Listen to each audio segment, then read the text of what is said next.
perpetrators of crimes against humanity under Section 6 of Republic Act 9851 or the Philippine Act on Crimes Against International Humanitarian Law, Genocide, and Other Crimes Against Humanity.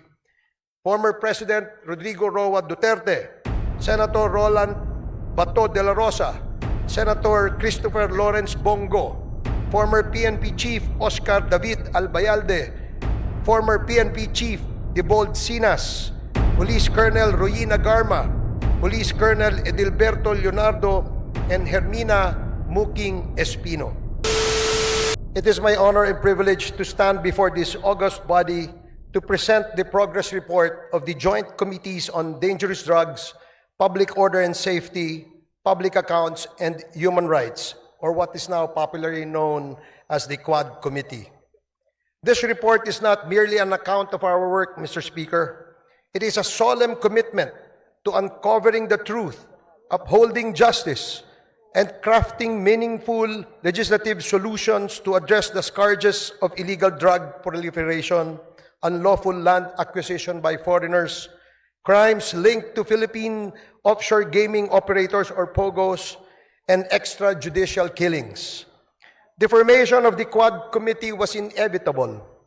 The House of Representatives, under the leadership of Speaker Martin Romualdez, recognized the complexities of these issues required a united and comprehensive approach. Thus, through House Resolution number 1880, the Quad Committee was brought to life. What began as a separate investigations by individual committees soon uncovered a web of interconnections, a Pandora's box of crimes and abuses that tested the very foundations of our institutions. One of the most alarming discoveries stemmed from a routine investigation into the 3.9 billion drug bust in San Jose Malino, Mexico, Pampanga. The probe unearthed the illicit operations of Empire 999, a company owned by foreign nationals masquerading as Filipino citizens. This led to the revelations of massive illegal land acquisitions involving hundreds of hectares of agricultural lands in direct violation of our Constitution. It further exposed suspicious ties between local government officials and foreign syndicates, pointing to corruption and systemic exploitation. Mr. Speaker, our inquiry delved deeper into the operations of these entities and uncovered an even more sinister reality. Their connections to the illegal drug trade and organized crime activities facilitated by POGOs. What was initially presented as a revenue-generating industry has instead become a breeding ground for illegal activities such as human trafficking, money laundering, investment scams, cybercrimes, and even murder. Sa ating investigasyon, Mr. Speaker, ay nakita natin na ang modus operandi ng mga POGOs ay gumamit ng mga Pilipinong dummies bilang mga nominal na may-ari upang magtatag ng mga korporasyon na nagpapahintulot sa mga dayuhan na iwasan ang mga batas na naglilimita sa pagmamay-ari at operasyon sa mga industriya tulad ng gaming at real estate. Ang mga korporasyong ito ay may mga magkakaugnay na layers upang itago ang tunay na pinagmulan ng pondo at pagkakakilanlan ng mga operators na nagpapahirap sa mga otoridad na masubaybayan ang mga iligal na mga aktibidad. Mr. Speaker, ang mga POGOs na ito ay naguhugas ng pera mula sa mga krimen tulad ng human trafficking, illegal na pagsusugal, bentahan ng droga at cybercrimes sa pamamagitan ng pagpapadaan ng pondo sa mga bank account, pagbili ng ari-arian at iba pang mga instrumentong pinansyal na pinapalabas na lehitimong operasyon ng kanilang mga negosyo. Ang ganitong layering ay hindi lamang nagtatago sa iligal na pinagmulan ng pondo, kundi pinapaliit din ang binabayarang buwis at pinoprotektahan ang mga operator mula sa pagkakadiskubre. Mr. Speaker, karaniwang pinapadali ang mga iskim na ito ng mga tiwaling opisyal at empleyado ng ating gobyerno, ng ating mga regulatory agencies at mga institusyong pinansyal kapalit ng suhol na naglalagay sa peligro ng sistema ng batas at pananalapi sa ating bansa. But perhaps the most chilling revelations, Mr. Speaker, pertains to the extrajudicial killings that have scarred our nation's history. The investigations brought to light a harrowing narrative of abuse of power and institutional impunity during the Duterte administration.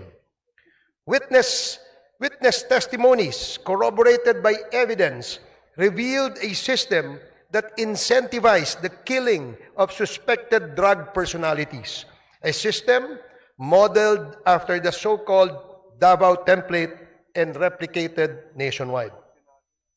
Mr. Speaker, this is not merely a report of the past wrongdoings, but a call to action. The Quad Committee has responded by filing concrete legislative measures aimed at addressing the gaps in our legal framework. Number 1, House Bill number 10986, classifying and penalizing extrajudicial killings as heinous crime while providing reparations for its victims. Number 2, House Bill number 10987, prohibiting all forms of offshore gaming operations in the country with severe penalties for violations.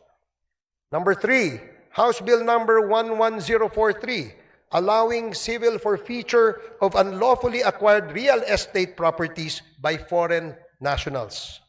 And number 4, House Bill number 11117, providing for the administrative cancellation of birth certificates fraudulently obtained by foreign nationals.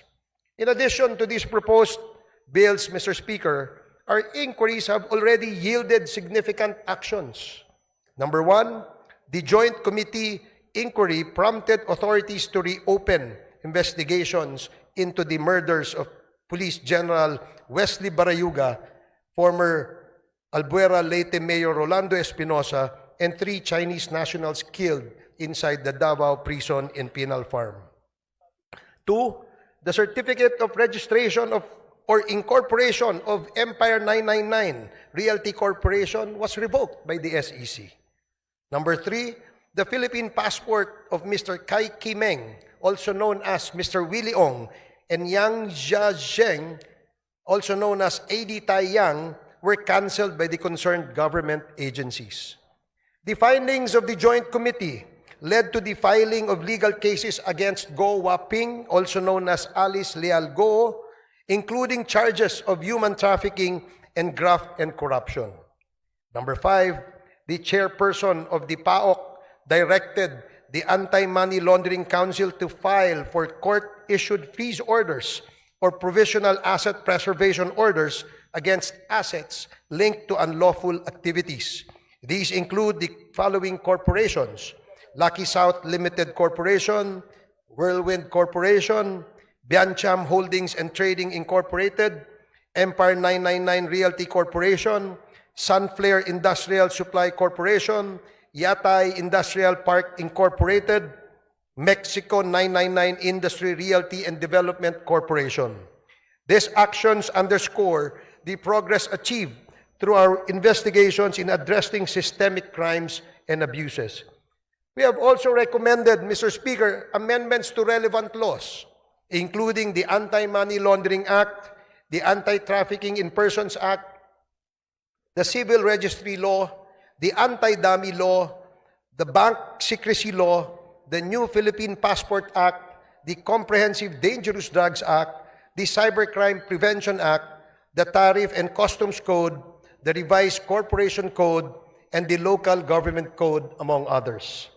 Mr. Speaker, in total, we have recommended at least 30 proposed legislations, and these measures aim to strengthen our legal frameworks and ensure that such abuses and misdeeds are prevented in the future.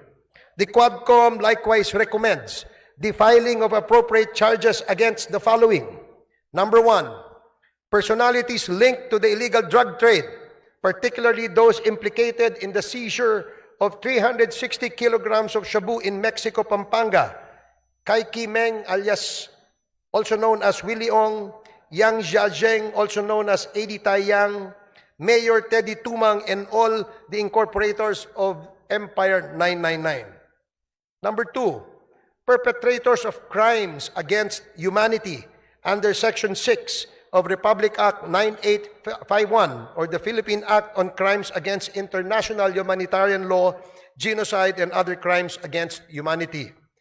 Former President Rodrigo Roa Duterte, Senator Roland Bato de la Rosa, Senator Christopher Lawrence Bongo, former PNP Chief Oscar David Albayalde, former PNP Chief Debold Sinas, Police Colonel Royina Garma, Police Colonel Edilberto Leonardo, and Hermina Muking Espino. Number 3, the co-conspirators in the murder of Chu Kintung, Li Lanyang, and Wong Mengpin, the 3 Chinese nationals killed inside the Davao Penal Prison and Penal Farm on August 13 of 2016. Former President Rodrigo Roa Duterte, Police Colonel Royina Garma, Police Colonel Edilberto Leonardo, SPO4 Arthur Narsolis, and Superintendent Gerardo Padilla. Number 4, individuals involved in the murder of General Wesley Barayuga, Police Colonel Royina Garma, Police Colonel Edilberto Leonardo, Police Lieutenant Colonel Santi Mendoza, former PNP officer Nelson Mariano, PSMS Jeremy Tox Kausapin, and one alias Loloy. Moreover, Mr. Speaker, further investigations should be conducted against, but not limited to, the following individuals. Number 1, personalities implicated in the illegal drug trade in relation to the revelations provided by resource persons Jimmy Guban and Mark Taguba, Representative Paulo Duterte, Councilor Nilo Abilera Jr., Mr. Paul Gutierrez, Mr. Benny Antiporda, Mr. Jojo Bacud, a certain Tita Nani, and Mr. Allen Capuyan. Number 2, personalities identified to be involved in the illegal drug trade during the course of the legislative hearings: Hong Ming Yang, also known as Michael Yang; Wei Xiong Lin, also known as Alan Lim; Charlie Tan, and Mr. Sammy Uy. Number 3, personalities involved in POGO-related illegal activities: Attorney Herminio Harry Roque Jr., Catherine Cassandra Leong, Go Waping, or also known as Alice Leal Go, Yang Jian Sin, also known as Tony Yang, and Hong Jiang Yang, the younger brother of Tony Yang and Michael Yang. Mr. Speaker, our work is far from over. The Quad Committee's progress thus far is a testament to what we can achieve when we confront corruption and criminality with courage and resolve. However, it also underscores the magnitude of the challenges we face. This is a defining moment for this Congress, Mr. Speaker. It is an opportunity to uphold the rule of law, protect our nation's sovereignty, and deliver justice to those who have been wronged.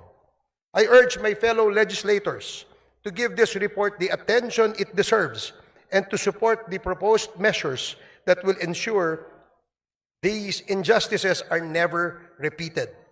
Together, let us take the necessary steps to restore faith in our institutions and reaffirm our commitment to the Filipino people. Maraming salamat and Merry Christmas, Mr. Speaker.